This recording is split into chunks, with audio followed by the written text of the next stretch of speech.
Hello everyone, my name is Whitney Pollock and this is my research design presentation.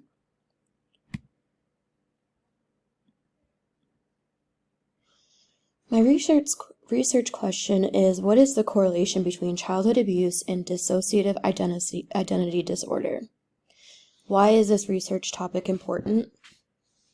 This research topic is important because childhood development is vital to the rest of the child's life. Childhood sexual abuse occurring in children under 6 years old is associated with DID.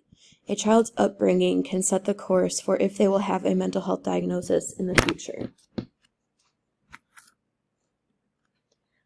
Literature review. Out of all the sources, I chose two to review for this presentation.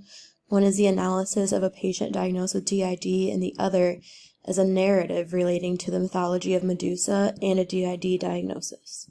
The first article reviews the cognitive functioning of a DID patient. Personalities of the patient can be correlated to the patient's traumatic history and experiences while growing up.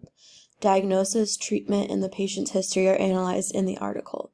The author also mentions that the misdiagnosis and confusion over DID are an important issue to address and discuss. The second article is a literary review of the mythology of Medusa as it's used in the narrative for emergent DID. This includes the etiology, recognition, and treatment of DID. The author mentions how multiple personalities are created to separate the individual from traumatic experiences. The story of Medusa, as well as the review of 2 case studies of patients with DID, are used to explain this relation. Potential methods. I'll be using a mixed methods approach, including stats of diagnosed patients with history of childhood abuse and studies of how childhood abuse correlates with DID. Qualitative approaches are important when obtaining deep and meaningful information within studies. Quantitative approach is beneficial when needing statistics and numerical data to produce findings. Ethical issues. I'm referring to the APA ethical principles for this.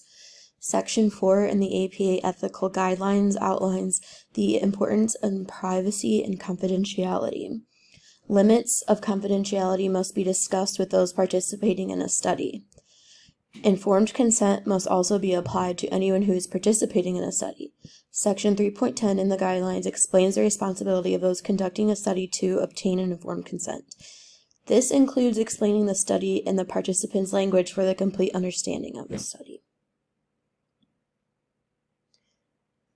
Conclusion: the reality for patients with DID.